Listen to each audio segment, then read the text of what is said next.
Hello, everyone. My name is Jay Kim. Welcome to part two of my two-part video series for beginners who want to learn how to surf perch fish on the Oregon coast. The first video is very important to watch, so please watch that before watching this one. As a reminder, this two-part series is for very beginning surf perch anglers. So if you've been out a few times, these videos aren't going to help you very much. These two videos only cover the basic fundamentals of surf perch fishing and glosses over many details. So if you want to learn more, there are many resources available. This is like learning ABCs before learning words like cat and dog. Here are my disclaimers. These are my own opinions and I'm not an expert, so you need to make your own decisions. There is no one right way to fish or catch fish. I fish about 60 times a year, so my learning is mainly based at one beach that I go to. These videos are summaries of what I've learned by watching a ton of YouTube videos and my personal experiences fishing with many anglers on the Oregon coast. And remember that you're responsible for your own safety and adherence to state laws and regulations. Don't blame others for your failure to do a proper fact checking. So in this video, we'll talk about how to catch surf perch. I'll go over rods and reels, talk about tackle, the line, hooks, weights, and kind of leaders that you can use. Talk about the different kinds of bait that are available, and give you some miscellaneous tips. So for rods and reels, there's really no perfect setup. Just about any steelhead or salmon setup will work. Spinning rods are recommended because they're most easy to cast, but lots of people use bait casters and some people do fly fish in the surf. But for fly fishing, I would recommend that this is only done by seasoned anglers. So most anglers use the open face spinning setups. The recommended rod length is about 8 to 12 foot. There's no, again, no one perfect rod. And this is rated for normally 1 to 3 ounces of weight and 15 to 30 pound mono line. Many brands are available, so shop around. Take into account your budget, the warranty the manufacturer offers, and how many times you're going to use it. If you're only going once a year, you probably don't want to spend a lot of money. I would suggest using an open face spinning reel rated at 3,000 to 4,500 spool rating. This will give you enough line to cast out, but not cause you to have excess line you'll never use. Again, many brands available. The prices range from $15 to over $500, and you can actually get reels for $1,500 or $2,000. So it just depends on your budget and again how much you can afford. So there's two types of line that are used, monofilament and braid, although some do use fluorocarbon leaders. Most anglers will use braid as their main line because it's thinner, and they will then use mono or fluorocarbon as the leader line. So most people will use 15 to 30 pound braid as their main line and then tie it to a 12 to 30 pound mono leader. There's many knots to use for braid to mono connection, so do some homework on YouTube. Bottom line, budget is the biggest factor, but just about any setup will catch fish when they're biting. Casting distance, rod sensitivity, and comfort are the main aspects of a good setup.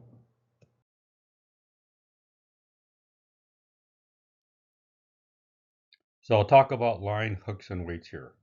As I was saying before, most people use braid line as their main line and monofilament for leader line. Braid is much stronger at the same diameter as mono and has less line memory, so there's less coiling effect than mono.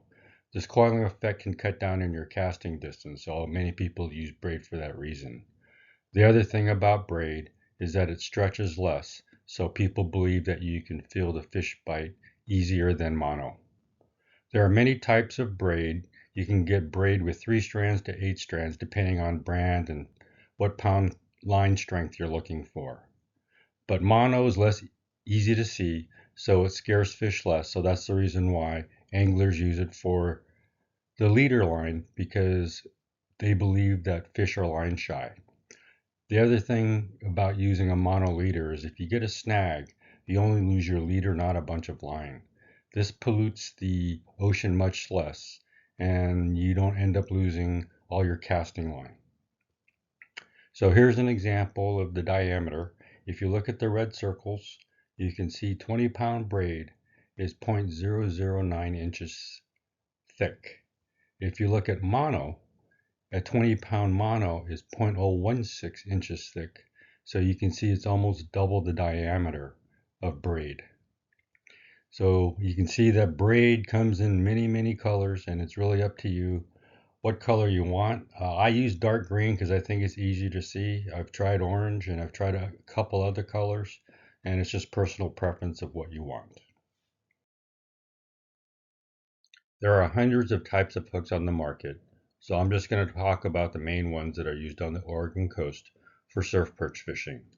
Most anglers will use bait holders, circle, or octopus hooks. The size will depend on what your preferences are, but generally people use number 8 hooks to 2/0 hooks when they surf perch fish. There's really too many variables to cover in this video, so this is just an overview. So here are the 3 types of hooks that most people use, and the first thing you should notice is the difference in the eye at the top of the hook. You can see the bait holder is curved inward, the circle hook has a straight eye, and the octopus is bent outwards. So many people use bait holder hooks because it has a long shank, and the shank has 2 barbs on it. So this helps keep bait on your hook longer, and if the fish try and pull it off, you have the barbs to try and hold the bait. You'll notice that the hook point is straight up and it has a J bend. So these are a little bit easier for the fish to swallow. So you will gut hook fish more often than using the other 2 types of hooks. If you look at the circle hook, the biggest difference you can see is that the hook point is bent towards inwards, towards the shank. And there's no barbs on the shank as well. So this causes baits to slip off a little bit easier. This hook is designed to lip hook fish, and it's more of a self-hooking fish, so you don't have to jerk on the rod to set the hook. So this is the kind that I use because you lip hook fish more, they're more apt to survive when you release the fish. Then the last hook is an octopus hook, and you can see that it looks very much like a circle hook, except the hook point is straight like a bait holder hook. So this is another hook that is self-hooking, and that's again why many people use it. And many anglers also like, because of the way the eye is bent at the top, that it lays against the line a little bit easier.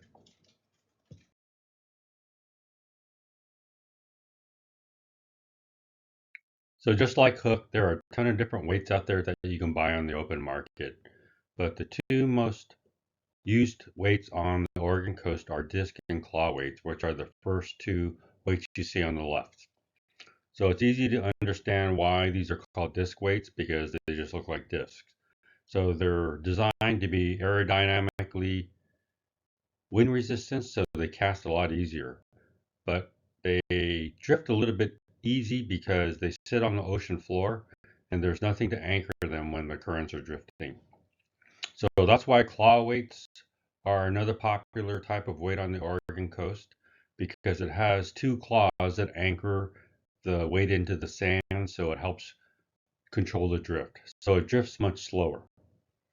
The next type of weight is a pyramid weight, and it looks exactly like a upside down pyramid, and the point digs into the sand, so again, it helps slow the drift when the currents are strong. And a spider weight has wire weights attached to the lead, and what you do is you twist the wires and you spread them out like an anchor. So the legs are immovable, so you have to bend them every time that you cast these out. So this actually cuts down on the drift. So in terms of leader rigs, it's all personal preference. But the most popular rig used on the Oregon coast is a high-low rig with either 2 to 3 hooks. The weight is below the hook, so it's easy to cast with 2 to 3 hooks. And using 2 to 3 hooks allows you to use different types of bait on each hook. The fish can feel resistance though due to the small line lengths. And when fish feel resistance, a lot of times they'll drop the bait and then you don't get a hookup. So you can get high-low rigs by buying them, or you can tie your own. There's many different ways to tie high-low rigs, so do your homework on YouTube. So here's two pictures of what a high-low rig looks like, but you can see that the weight is on the very bottom. There's about a 1.5 to 2 foot gap between the weight and the first very bottom hook, and then hooks are spaced between 10 to 12 inches each. So the easiest way is to use a dropper loop for the hooks, but again, there's many different ways to tie your hooks to a high-low rig. So again, look it up on YouTube. The other most popular rig is called the Carolina rig, and this rig is actually used for many different types of fishing. But the biggest difference is that the weight is above the hook, and it's a sliding sinker versus being a stationary weight like the high-low rig. So the big advantage of this rig is that when fish bite on the bait, they don't feel resistance or less resistance because the weight is sliding, and so when the fish starts biting the hook and pulls, the weight will slide and there's less resistance for the fish.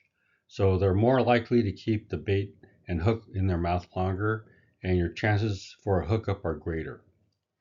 But in this rig, it's harder to cast with multiple hooks, and so you give up the advantage of using different baits and multiple hooks to use this rig. The other types of rigs are a sabiki rig, bobber setup, fish finder rig, and fly fishing rigs. But again, this is very complicated, so do your homework on YouTube if you want to find out more about these types of rigs. So in my experience, reel bait is more successful in catching fish than any other kind of bait. But the big disadvantage is that you need to rebait often because reel bait is often soft. Fish can peck at it easily, and with the casting force that you put onto it, you often lose it. So many anglers will use elastic thread to keep reel bait on the hook. The most popular and the most effective bait, in my opinion, is sand shrimp, or some people call it ghost shrimp, but there are several different terms. So the way you can tell the Oregon sand shrimp is on the upper left-hand corner of the pictures. You can see that one claw is much bigger than the other claw. So this is a typical Oregon sand shrimp.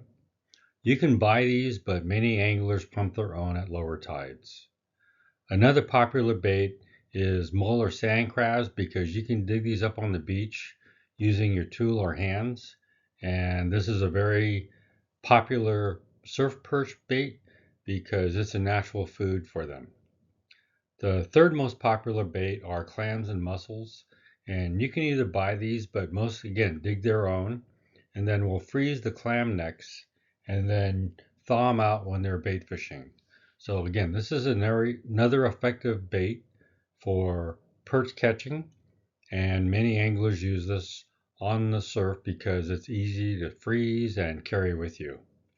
You can also get store-bought shrimp, store-bought clams, and store worms. So it's really up to you what kind of reel bait you use. But if you use real bait, your chances of catching are much better than using artificial baits. So after reel bait, the next most popular bait on the Oregon coast are plastic baits because they are less messy and they last a lot longer. So you don't have to rebait as often. But if you're going to use plastics, please use biodegradable products. The most popular plastic bait on the Oregon coast are gulp sandworms. They come scented, they're in different colors, they're in different sizes, and the 2-inch are the most popular. And again, they're biodegradable. But there's an endless array of worms and shrimp and bait fish and paddle tails that you can buy. So it's just up to you what you want to buy. So in the upper left-hand corner of the pictures, you can see that the gulp sandworms come in camo, natural, bloody, and they come in many other different colors, but these are the three most popular colors on the coast. You can also get plastic sand crabs. I haven't been as successful, but you never know. And in the bottom left-hand corner, you can see that they offer saltwater ghost shrimp. And They call these ghost shrimp versus sand shrimp, but you can see that one claw is bigger than the other. And so this is more representative of the sand shrimp on the Oregon coast. And in the bottom right hand corner, again, there's other many kind of different plastic baits you can use that are paddle tail and swim baits. And again, many people have caught on these baits. It's just what your personal preference is. So besides real bait and plastic baits, there are crankbaits and flies. There are baitfish diving lures like the Calisa that you see here. It looks like a small baitfish, and you can see the lip in the front helps it dive. There are various types of diving lures, and they go different depths. The other thing that people will use flies, but being successful at fly fishing requires a high level of expertise, so I wouldn't recommend this for beginners. If you're thinking about scents, this is all personal preference, but from my experience, this is used for artificial baits only, and many people don't use this at all.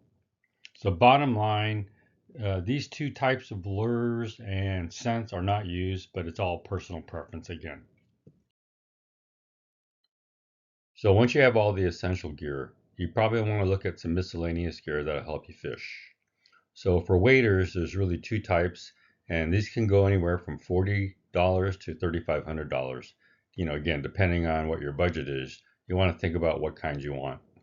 So the two types are there's waders with boots that are part of the waders, and then there's stocking waders. And don't forget, no matter which wader you get, you need to wear your waist belt always. So the advantages of having a booted wader is that there's no cracks or seams for sand to get in your boots as you wade around. It's a one step to get outfitted, which is, in other words, once you slip your feet into these waders, then you're done. For stocking waders, you need to find footwear. So you can change boots for different fishing. So again, if you're like a steelhead fishing or river fishing, then these are ideal waders because then you can change boots depending on what type of fishing you're going for. It's also easier to find fits because you don't have to worry about shoe size. You just have to worry about stocking size.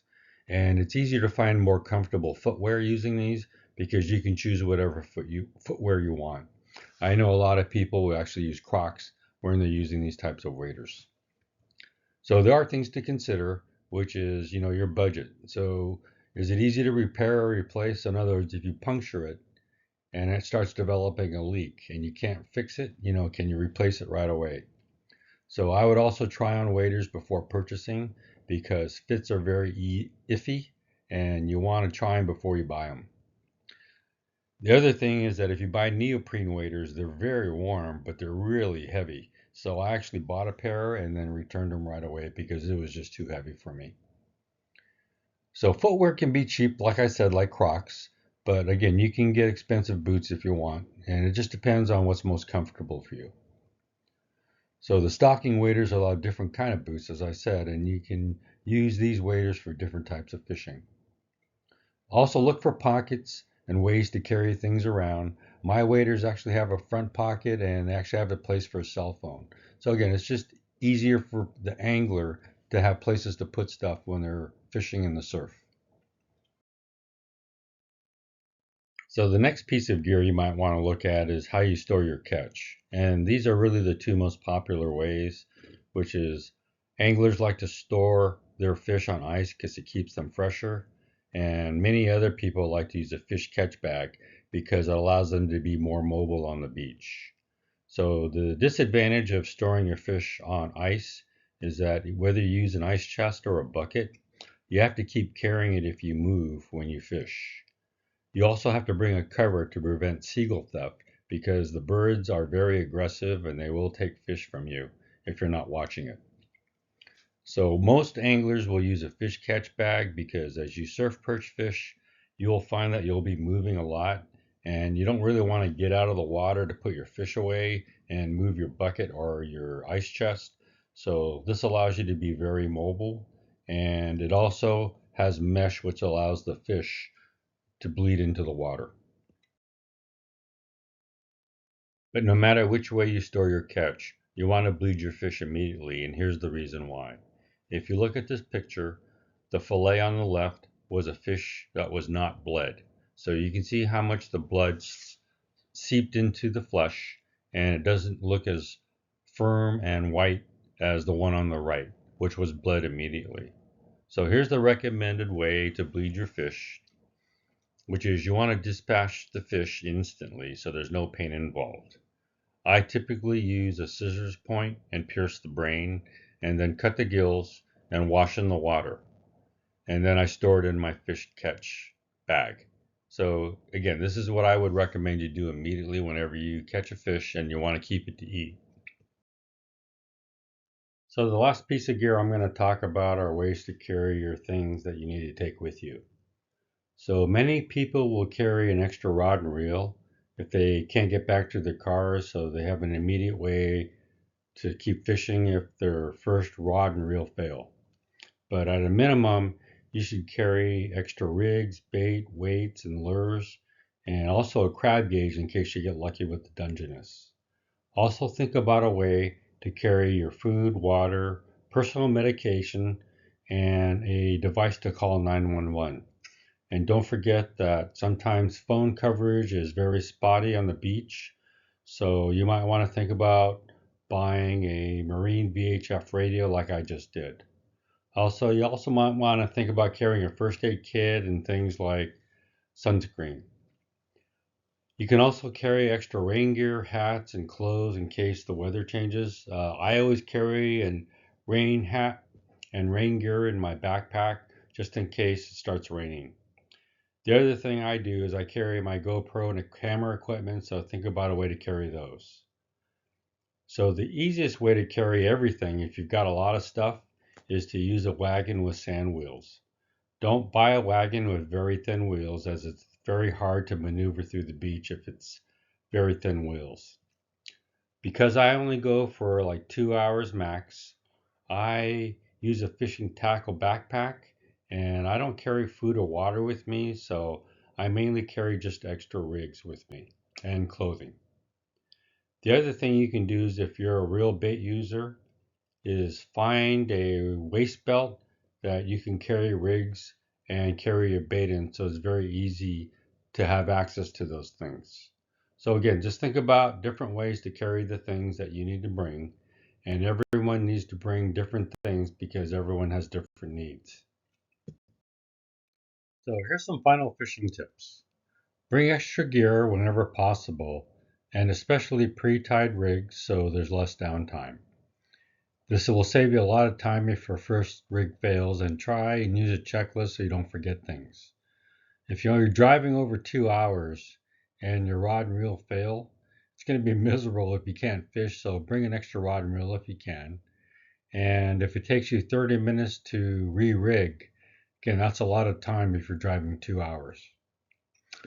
The other thing is, always rinse your gear off with fresh water as soon as you can, because salt water is corrosive. The sooner you can rinse off your gear, the longer it will last. If you're not having any action, keep moving, and you gotta find the fish.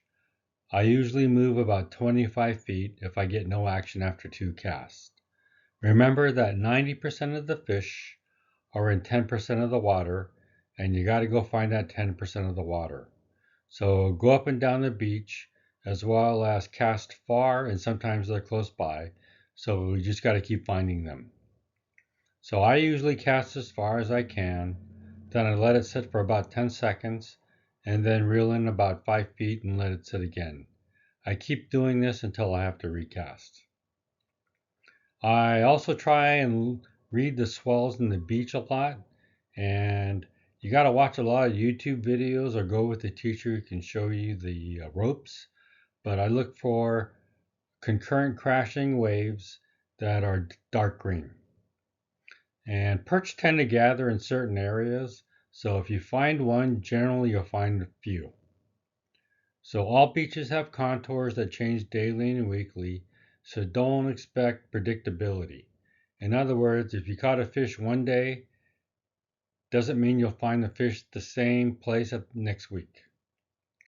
And I would tell you that, focus on enjoying the experience versus catching the fish.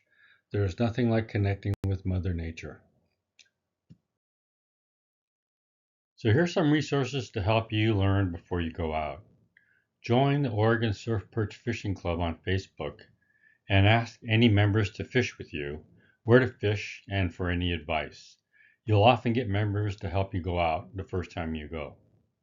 You can also watch YouTube videos from a YouTuber called PKE who runs the Oregon Life channel, and he is well known throughout the Oregon community. The other thing you can do is wherever you go, ask the local tackle and bait shops for help, as they will give you lots of advice. So that's the end of video 2, and here's a summary of both videos. Remember to always be legal and safe in surf fishing, and safety is number 1 after being legal. Learn to read surf forecasts to determine how safe and comfortable it will be by using different apps. Know all regulations and laws as they change frequently, so make sure you go to the ODFW website and always carry the proper licenses and tags.